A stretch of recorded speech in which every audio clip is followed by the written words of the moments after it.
Sponsored by LIC Nepal, जीवन रहँदा पनि जीवन पश्चात पनि। गर्वैदेखि बलियो भूगर्भ सिमेन्ट। मेरो देश मेरो जगदम्बा सिमेन्ट। गुणस्तरीय प्लम्बिङको भरपर्दो नाम मार्बल। म पनि आजै नेपाल टेलिकमको एन्टी फाइबर सेवा लिन्छु। नेपाल टेलिकम, राष्ट्रको सञ्चार, राष्ट्रको शान, किसान। लिकेजको नो टेन्सन।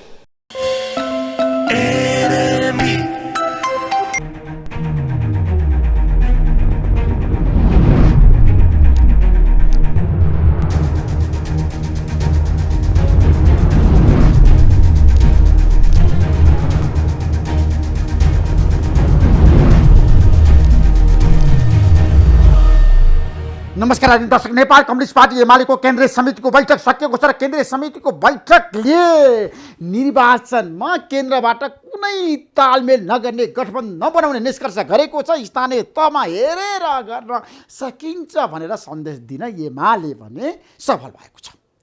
अबको स्थानीय तहको निर्वाचन, चिनिया विदेश मन्त्रीको नेपाल भ्रमण र नेपालका प्रधानमन्त्री शेरबहादुर देउवाको भारत भ्रमणको बारेमा आज हामी विशेष संवाद गर्दैछौँ। हाम्रो बीचमा नेपाल कम्युनिस्ट पार्टी एमालेका विदेश विभाग प्रमुख डाक्टर राजन भट्टराई हुनुहुन्छ। डाक्टर साहब, तपाईँलाई जनता जान्न चाहन्छु, कार्यक्रम स्वागत गर्न चाहन्छु।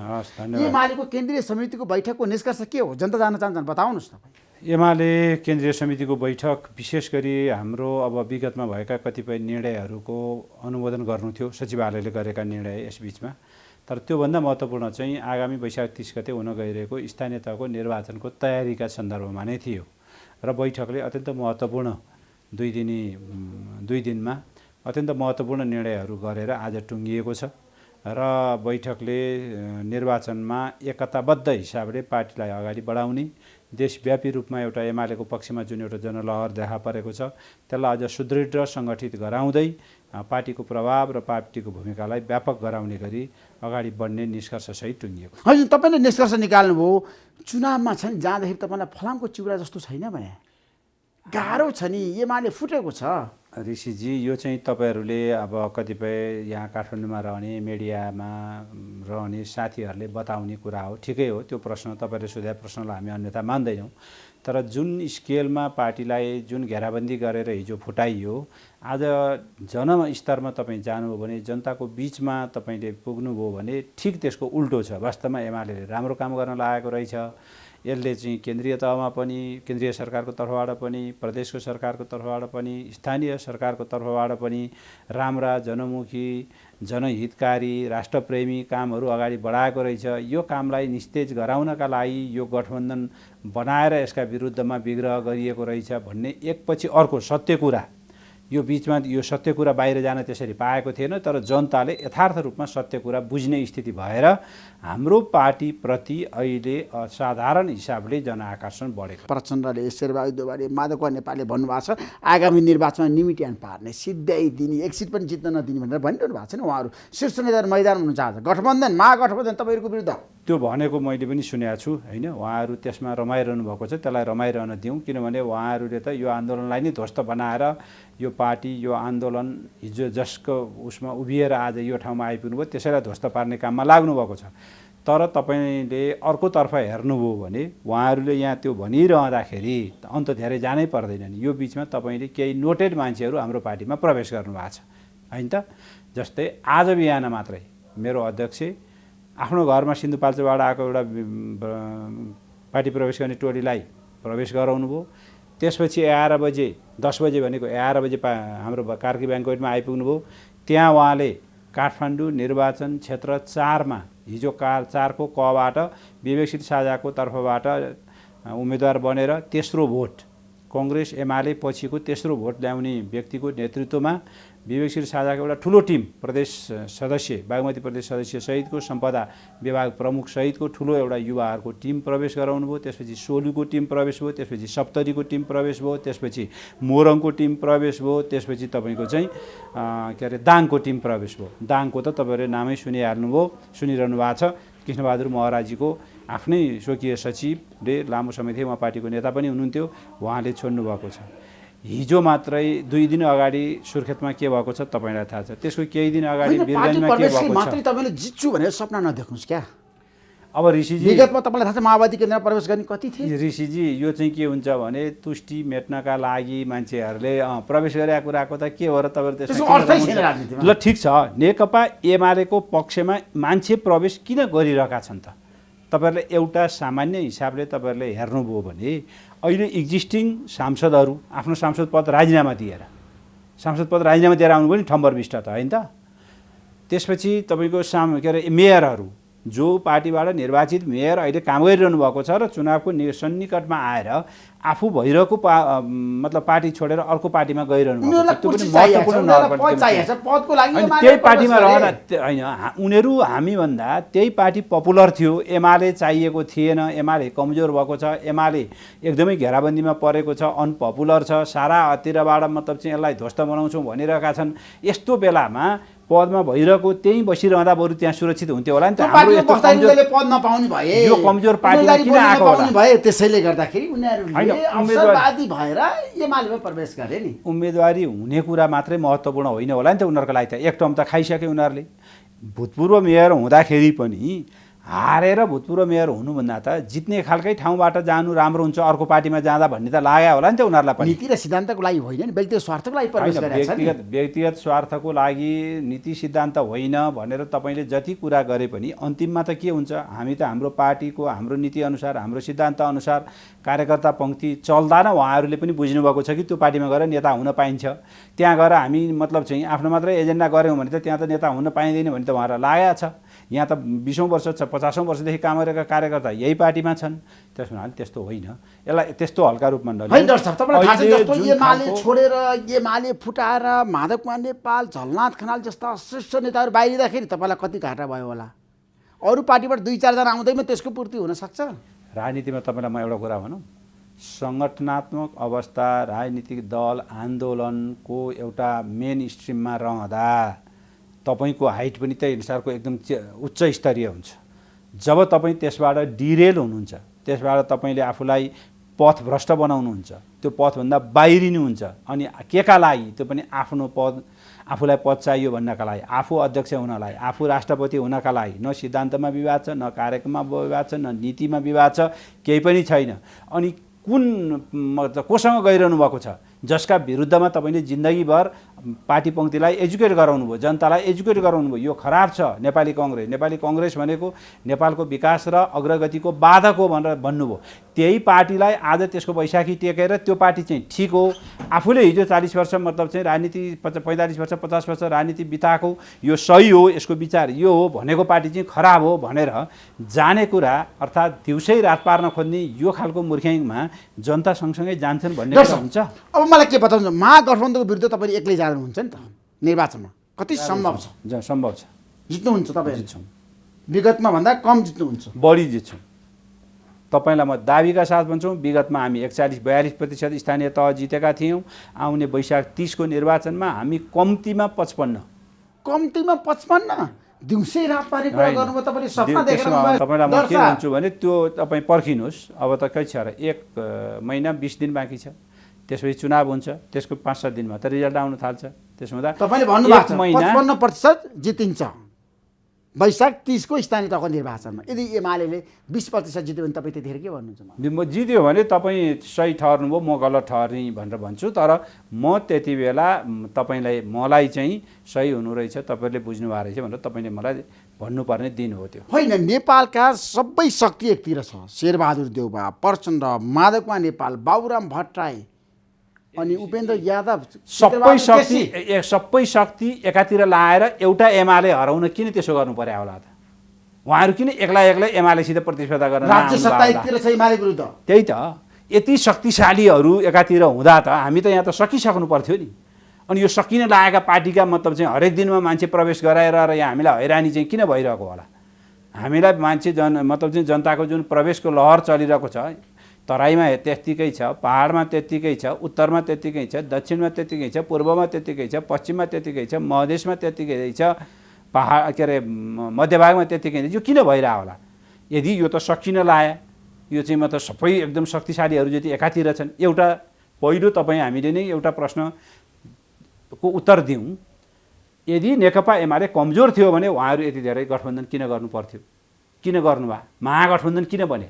त्यत्रो महा त बन्नै पर्दैन थियो होला नि त्यो मतलब चाहिँ सकिने लाग्यो पार्टीलाई। परमादेशको विरुद्ध जनादेश, अनि जनादेश लिउँ, परमादेशबाट बनेको अवैध सन्तान हो यो, संविधानको बाटो होइन, गलत बाटोबाट आएको हो यो गैर कानुनी, गैर संवैधानिक, जनताको म्यान्डेटभन्दा विपरीत र संसदीय मर्यादा पद्धति, लोकतन्त्रका न्यूनतम मूल्य मान्यताभन्दा पृथक बाटोबाट आएको सरकार हो। त्यसो हुँदा यो सरकार गलत छ भनेर हामीले जनतामा स्थापित गराउनु छ। हामी आगामी निर्वाचनका माध्यमबाट थप अहिले एक ढङ्गले जनताले बुझिसकेका छन्, त्यसलाई थप बुझाउनेतर्फ जानेछौँ। त्यसमा ठ्याक्कै मलाई के बताउनुहोस् भन्दाखेरि तपाईँले स्थानीय तहमा काहीँ पनि तालमेल नगर्ने त, गाउँपालिकामा, नगरपालिकामा, वडामा? अब यस्तो हो, केन्द्रीय रूपमा हामी अहिले एक्लै जाने हाम्रो निर्णय हो। अब स्थानीय तहमा कतिपय ठाउँमा यदि त्यहाँको आवश्यकताले, त्यहाँका साथीहरूको मतलब चाहिँ त्यहाँको औचित्य र आवश्यकता महसुस गर्नुभयो र गर्ने स्थिति भएछ भने त्यसमा हामी हार्ड एन्ड फास्ट हुँदैन। त्यसमा तपाईँले ओपन हुनुहुन्छ? हामी स्थानीय तहमा हामी ओपन। रापापासँग पनि सहकारी हुनसक्छ, तालमेल हुनसक्छ। अब राजनीतिक दलहरू हो, बहुदलीय व्यवस्थाका कुनै पनि राजनीतिक दलहरूसित सहकार्य सबैले गर्दै आएका छन्, हामीले पनि त्यही हिसाबको गर्ने हो। तर हामी माधव नेपालको पार्टीसँग चाहिँ सहकार्य गर्दैन। माधव नेपालको पार्टीसँग सहकार्य गर्दैन? माधव नेपालको त्यो पार्टी नै होइन नि, त्यो त यस्तो हिसाबले खडा गरिएको, हाम्रा विरुद्ध खडा गरिएको एउटा झुन्ड हो।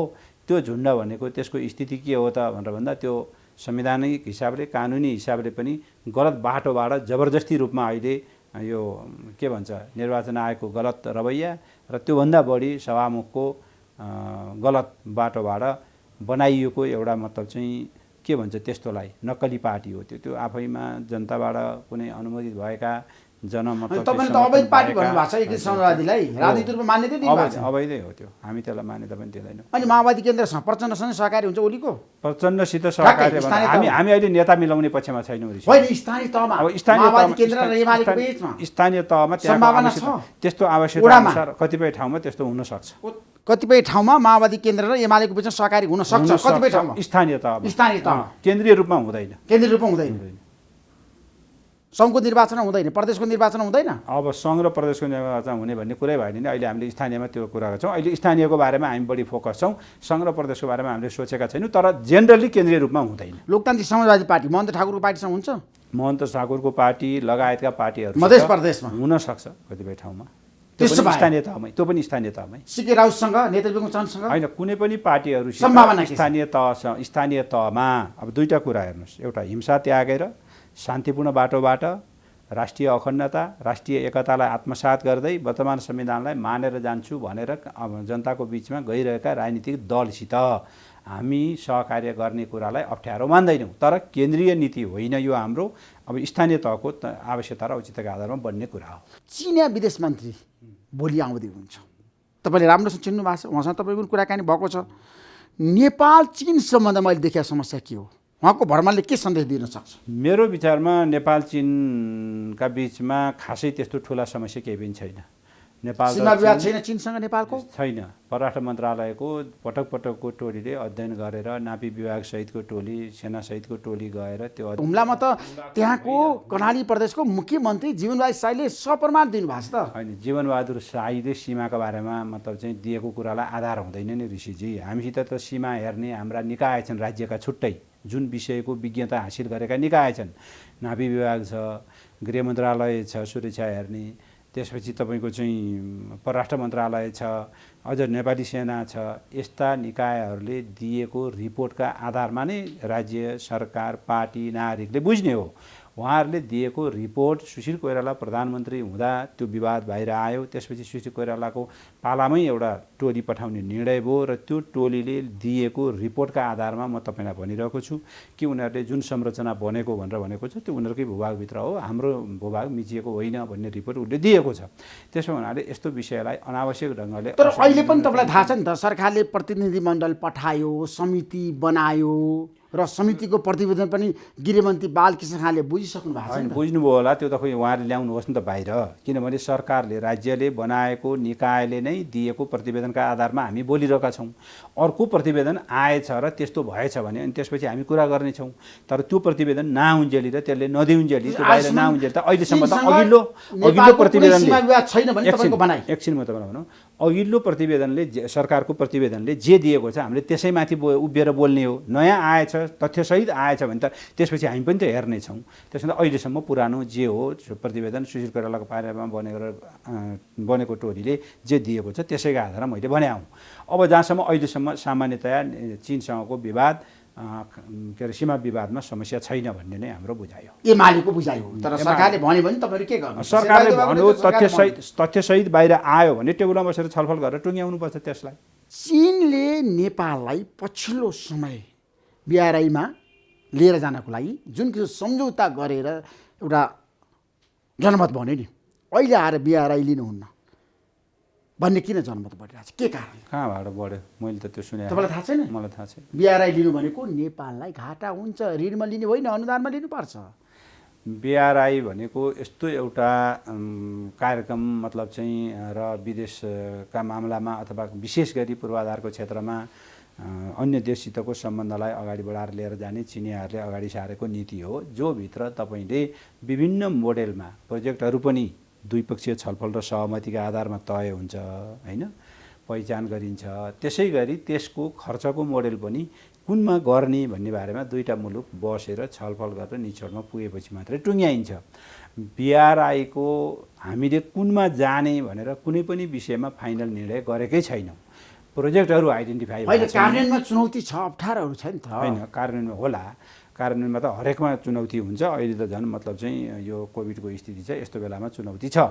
तर हामीले नीतिगत रूपमा चीन चाहिँ के अरे हाम्रो नजिकको छिमेकी उत्तरको छिमेकी जनवादी गणतन्त्र चीनसँग जुन सम्झौता गरेका छौँ बिआरआई अन्तर्गत हामी जाने भनेर, मलाई लाग्छ त्यसमा विवाद छैन। त्यो विवाद बेकार उठाउनु अनि त्यसपछि त्यसमा फेरि अर्को एउटा बखेडा झिकेर बिआरआई अन्तर्गत हामी ऋणमा जाने कि अनुदानमा जाने, मेरो प्रश्न त्यहाँनिर। त्यही त मैले तपाईँलाई भन्दैछु, मोडेल विभिन्न हुन सक्छन्। कुन प्रोजेक्ट कस्तो प्रोजेक्ट त्यस्तो ब्ल्याक एन्ड व्हाइटमा हुँदैन कुराहरू। तपाईँले ऋणमा जाने हो भने ऋणको मतलब चाहिँ कुन क्षेत्रमा लगानी गर्ने? ऋण त तपाईँले धेरै ठाउँमा ऋण लिनुभएको छ। ऋणमा हामी जानुपर्छ, ऋण लिनुपर्छ भने तपाईँको होइन, ऋण पनि लिनुपर्छ, ऋण पनि लिनुपर्छ, अनुदान पनि लिनुपर्छ। ऋण पनि दुई किसिमका छन्, कतिपय कमर्सियल लोनको ऋण छ, कतिपय सफ्ट लोनको ऋण छ। त्यसो भएको हुनाले हामीले सबै प्रकृतिका ऋणहरू र अनुदानहरू लिँदै आएका छौँ। हामी त्यही नीति अन्तर्गत प्रोजेक्ट अनुसार हुन्छ। त्यसमा तपाईँलाई यहाँ ल्याएर उत्पादनमूलक क्षेत्रबाट भोलि तिर्न सक्ने भयो भने ऋण लिँदा नि घाटा हुँदैन। त्यस्ता प्रोजेक्टमा अलिकति पूर्वाधार र बढी लगानीको क्षेत्र हुने खालका छन् भने अनुदानमा जोड दिनुपर्छ। हाम्रो मुलुकको अहिलेको अवस्था हेर्दा अनुदानतर्फ हाम्रो जोड अलि बढी हुनुपर्छ, ऋणतर्फ अलि कम गर्नुपर्छ, यो कुरा हो। तर ऋणै लिँदैनौँ हामी त सबै अनुदानबाट मात्रै। थाहा छ चीनसँग अहिले ऋण लिनु हुँदैन, अनुदानबाट मात्रै चलाउनु बिआरआई अन्तर्गत। त्यस्तो होइन, अनुदानमा हामी जानुपर्छ। जनमत पनि अमेरिकाले एमसीसी अन्तर्गत अनुदान दियो, त्यही मोडलमा नेपाल जानुपर्छ। एउटा प्रोजेक्ट जनमत छ नि डाक्टर राजेन भट्टराई, एउटा त्यसलाई इन्कार गर्न सक्नुहुन्छ? एउटा प्रोजेक्ट एमसीसी अन्तर्गतका दुईटा भनौँ न, एउटा चाहिँ ट्रान्समिसन लाइन, एउटा सडकको प्रोजेक्ट न भयो, त्यति दुईटा प्रोजेक्टलाई हामीले अनुदान पायौँ। तमाम प्रोजेक्ट त हामी ऋणबाटै चलाइरहेका छौँ। तपाईँलाई थाहा छ, हाम्रो विद्युत मतलब चाहिँ उत्पादनलाई हामीले विस्तार गरिरहेका छौँ। अरू ट्रान्समिसन लाइनका प्रोजेक्टहरू हामीले ऋण लिइरहेका छौँ, वर्ल्ड ब्याङ्कबाट लिइरहेका छौँ, एडिबी एसियन डेभलपमेन्ट ब्याङ्कबाट लिइरहेका छौँ। हामीले बायोलेटरल डोनरको रूपमा मतलब चाहिँ जापानबाट लिइरहेका छौँ, युरोपबाट लिइरहेका छौँ, हामी भारतबाट लिइरहेका छौँ, चीनबाट पनि लिइरहेका छौँ विभिन्न प्रोजेक्टमा। त्यसो भएको हुनाले ऋण लिनै हुँदैन अनि सबै चिज ऋणमा मात्रै लिनुपर्छ भने जस्तो गरी यस्तो व्याख्या गर्नु हुँदैन। हामीले जे गरिआएका छौँ र आजको आवश्यकता, हाम्रो अवस्था, ऋणको बारेमा पनि कुरो के हुन्छ भने हाम्रो आर्थिक अवस्था अनि हामीले तिर्न सक्ने क्षमता, त्यो क्षमताका आधारमा भोलि हाम्रो अर्थतन्त्रको आकार, त्यो आकारका आधारमा हामीले चाहिँ अन्तर्राष्ट्रिय रूपमा चाहिँ ऋण लिन सकिने नसकिने यी थुप्रै अध्ययनका विषय छन्। यी अध्ययनका विषयका आधारमा यतातर्फ तपाईँले प्रोजेक्ट मतलब चाहिँ कुन हो, त्यो प्रोजेक्टले तपाईँलाई रिटर्न दिन्छ कि दिँदैन, त्यसका आधारमा दोस्रो चाहिँ भोलिको हाम्रो अर्थतन्त्र र आर्थिक विकास र हाम्रो सबल पक्ष के हो त्यो कुराका आधारमा यस्ता विषय निर्णय गर्ने कुरा हो। त्यसो भएको हुनाले ब्ल्याक एन्ड व्हाइटमा ब्लाइन्डली ऋण भने लिनै हुँदैन, अनुदान मात्र दिनुपर्छ। चीनको कारणले BRI अन्तर्गत श्रीलङ्का गएको कारणले BRI मात्र होइन, तपाईँलाई एउटा अब तपाईँको टेलिभिजनबाट म एउटा भ्रम अन्त्य गर्न चाहन्छु। पहिलो चीनको टोटल के अरे वैदेशिक जुन ऋण छ त्यसको जम्मा 9% मात्रै चिनिया हो। बाँकी अरू विश्व bank, Japan, America, Bharat, ADB लगायतका संस्थाहरूसित हो, देश र संस्थाहरू। त्यसो भएको हुनाले एउटा मात्रै पक्षको कुरा गरेर अलि बढी मिडियाले मतलब चाहिँ चीनको पैसा भने चाहिँ ऋण मात्रै हुन्छ, BRI अन्तर्गत आउने भने एकदम कमर्सियल लोन हुन्छ, त्यो तिर्नै सक्दैन, श्रीलङ्का ट्र्यापमा पर्यो किनभने चिनिया लगानी ल्याएर मात्रै भन्ने जुन खालको प्रचार भएको छ त्यसमा सबै सत्यता छैन। केही हदसम्म म भन्दैछु तपाईँलाई किन चीनको पक्ष भन्ने कुरै भएन। हाम्रो मुलुकको हामीले सुन्नुहोस् तपाईँ, हामी के नीतिको पक्षमा हो भने नेपाल अहिले आर्थिक तुलनात्मक रूपले राजनीतिक समस्या समाधान गरेर आर्थिक विकासको बाटोतर्फ उन्मुख भएको मुलुक हो। हामीले अब तीव्रतर आर्थिक विकासको बाटोमा मुलुकलाई लिएर जानुपर्छ। यही संविधानका माध्यमबाट, यही राजनीतिक व्यवस्थाका माध्यमबाट हामी आर्थिक विकास गर्न सक्छौँ, हामीले जनतालाई उनीहरूको जीवनमा परिवर्तन ल्याउन सक्छौँ भन्ने विश्वास दिलाउन सक्दा मात्रै यो व्यवस्थाको टिकाउ हुन्छ, यो संविधानको टिकाउ हुन्छ। त्यो कुरालाई ध्यानमा राखेर हामी विकासको बाटोमा जानु छ। अब विकासको बाटोमा जाँदा हामीले अहिले हामीलाई जे चाहिएको छ, खास गरी पूर्वाधारको क्षेत्रमा हामीले बढीभन्दा बढी लगानी गर्नुपर्ने छ। पूर्वाधार भनेको त्यो औद्योगिकरणको पूर्वाधार पनि हो, त्यो सडकको पूर्वाधार पनि हो, त्यो विद्युतीकरणको पूर्वाधार पनि हो, त्यो पर्यटन क्षेत्रको पूर्वाधार पनि हो, त्यो कृषि क्षेत्रलाई आधुनिकीकरण गर्ने र उत्पादन वृद्धि गर्ने पूर्वाधार पनि हो। यस्ता थुप्रै पूर्वाधारको क्षेत्रमा हामीले लगानी गर्नु पर्ने बेलामा हामीसित पर्याप्त पुँजी छैन। हामीसित जब हामीसित पर्याप्त पुँजी छैन तर आर्थिक विकासको तीव्रतर बाटोमा हिँड्नुपर्ने छ भने हामीले वैदेशिक सहायता लिनुपर्छ। फलानु मुलुकसित मात्रै विदेश सहायता लिन्छु, फलानुसित चाहिँ लिन्न भन्ने हाम्रो नीति हुनु हुँदैन। हाम्रो राष्ट्रिय हितलाई ध्यानमा राखेर होइन, BRI मात्र होइन, म सबैको तपाईँलाई समग्रतामै भन्दैछु।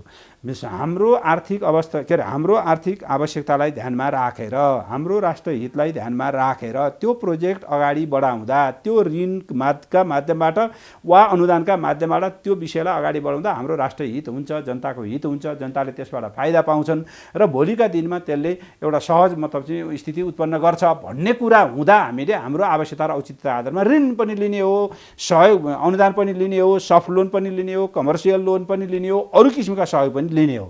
त्यसो हुँदा हामीसित आफू कहाँ छौँ, कतामा हिँड्न खोज्या हौँ भन्ने कुरामा प्रश्न भएपछि के लिने के नलिने भनेर हामीले निर्णय गर्नुपर्छ।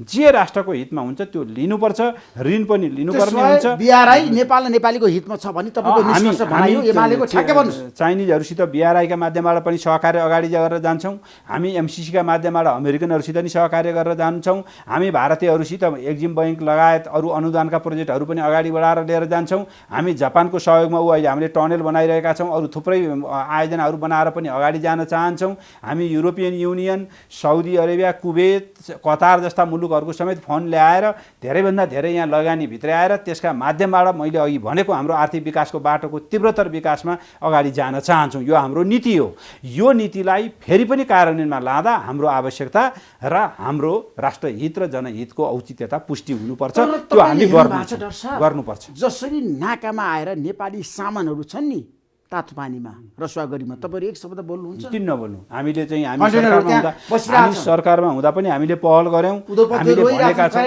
हामीले त्यति बेला पनि भनेका हामीले चाइनिजहरुलाई त्यति बेला पनि भनेका हौं, अहिले पनि भन्छौं कि वास्तवमा ठीक छ उहाँहरुको कोरोना कोभिड सम्बन्धी पोलिसी कडा छ अरु मुलुकको भन्दा। अरु मुलुकमा मतलब अलि केही फैलिएको कुरालाई मतलब चाहिँ सहज रूपमा लिएर उनीहरूले त्यस खालको व्यवहार गरेका छन्। तर चिनियाहरूले कुनै पनि हालतमा कन्ट्रोल गर्नुपर्छ भनेर सुरुदेखि कडा नीति लिए।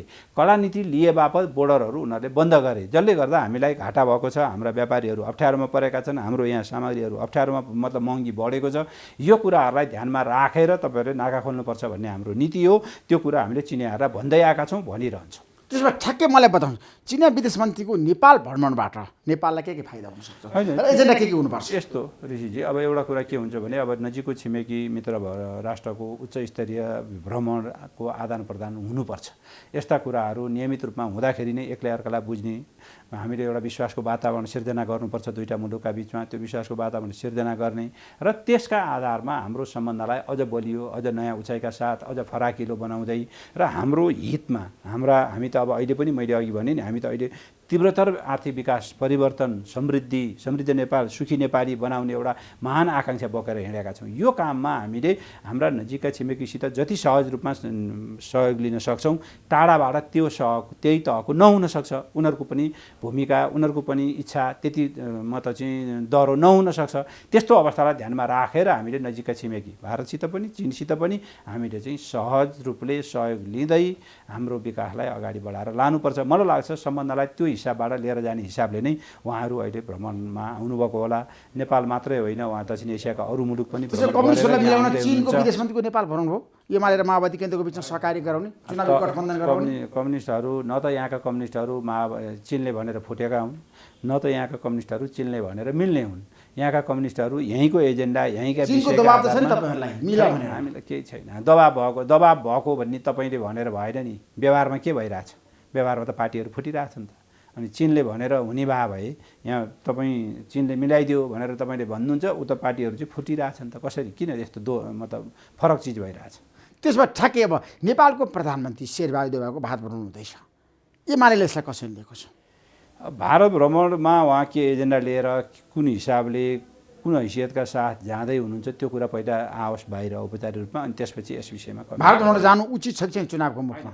एमालेको भारत भ्रमणमै जाने कुरालाई हामीले भ्रमणमै जानु हुँदैन भन्ने खालबाट यस्तो गलत खालको कुराहरू हामी गर्दैनौँ। तर एजेन्डा के हो, सहमति केमा गर्न जान लागेको हो?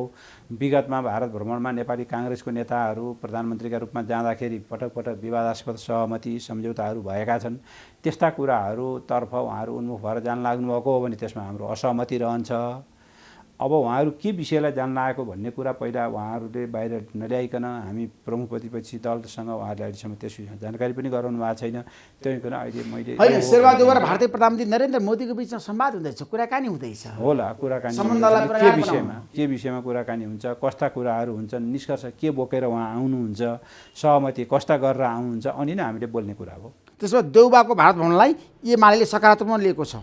देउवाको भारत भ्रमणमा जाने कुरा पहिला त हामीले तपाईँले अहिले भर्खर भनेपछि थाहा पाउँदैछौँ होइन, अथवा मिडियामा भर्खर आएको छ।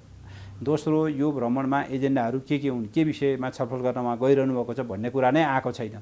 त्यो नआइकन अहिले हतारो हुन्छ बोल्नु भन्ने मात्रै मेरो भनाइ हो। एमालेले चुनावमा जाँदाखेरि एजेन्डा के लिएर जान्छ जनतामा अहिलेको अवस्थामा के छ? एमालेले लिएर जाने पर्याप्त एजेन्डा छ। यो देशमा, यो मुलुकको देशभक्ति भावना जगाउने कुरामा होस् या राष्ट्रियताको मुद्दालाई जनस्तरमा लिएर जाने कुरा होस्, राष्ट्रकोलाई मतलब सीमाका समस्या समाधानलाई गर्ने पहल गर्ने कुरामा होस्, नेकपा एमाले पहिलो पार्टी हो।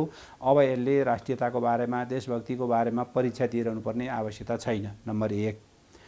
नम्बर 2, नेकपा एमाले विगत 5 वर्षमा, खास गरी हामी 41 महिना केन्द्रीय सरकारमा रहँदा, त्यस्तै 40-42 महिना प्रदेश सरकारमा रहँदा र 5 वर्ष स्थानीय सरकारमा रहँदाखेरि जे काम हामीले जनहितका पक्षमा, जनताको जीवनलाई सुखी बनाउनका लागि, सहज बनाउनका लागि, दैनन्दिन काममा उनीहरूको जिन्दगीमा सुधार ल्याउनका लागि जे काम गरेका छौँ, तिनै कामहरू बोकेर हामीले यति काम हामीले सम्पन्न गऱ्यौँ। अब हामीलाई विश्वास गर्नुहोस्, विगतमा तपाईँहरूले विश्वास गरेर यति काम सम्पन्न गऱ्यौँ, अब 5 वर्ष हामीलाई विश्वास गर्नु भने अरू थप यी काम गर्नेछौँ भनेर लिएर जाने एउटा राम्रो, यति गऱ्यौँ अब यति यो गर्न जानेछौँ भन्ने त्यो हैसियत हामीसित जति छ अरू कुनै दलसित छैन। बारेमा तपाईँहरू जनताको बिचमा जाँदाखेरि कसरी सम्बोधन गर्नु? होइन, एमसिसीको बारेमा हामीले हाम्रा कुराहरू प्रष्ट रूपमा राखिसकेका छौँ। एमसिसी जुन हिसाबले मतलब चाहिँ गिजोलियो र जसले सही गर्यो उसैले यसको विरोध गर्यो, यो खालको नौटङ्की, यो खालको गैर जिम्मेवारपन, यो खालको राष्ट्र र मतलब अन्तर्राष्ट्रिय सम्बन्ध र अन्य मुलुकसितको सम्बन्धलाई जुन अत्यन्त इम्याच्योर हिसाबबाट अगाडि बढाइयो, त्यस्तो पक्षमा एमाले छैन, हुँदैन र रहँदैन। अब जुन जुन ढङ्गले गिजो लिएर जे भए पनि संसदबाट यो पारित भइसकेको छ। अब यसलाई नेपाल राष्ट्र र नेपाली जनताको हितमा म्याक्सिमम रूपमा यसलाई कार्यान्वयन गराएर टुङ्गोमा पुर्याउनुको विकल्प छैन भन्ने हाम्रो भनाइ हो। थ्याङ्क सो मच डाक्टर साहब, महत्त्वपूर्ण समय दिनुभयो, तपाईँलाई म धेरै धेरै धन्यवाद दिन चाहन्छु। नमस्कार। Sponsored by एलआइसी नेपाल, जीवन रहँदा पनि जीवन पश्चात पनि। गर्वैदेखि बलियो भूगर्भ सिमेन्ट। मेरो देश मेरो जगदम्बा सिमेन्ट। गुणस्तरीय प्लम्बिङको भरपर्दो नाम मार्बल। म पनि आजै नेपाल टेलिकमको एन्टी फाइबर सेवा लिन्छु। नेपाल टेलिकम राष्ट्रको सञ्चार। राष्ट्रको शान किसान। लिकेज को नो टेंशन।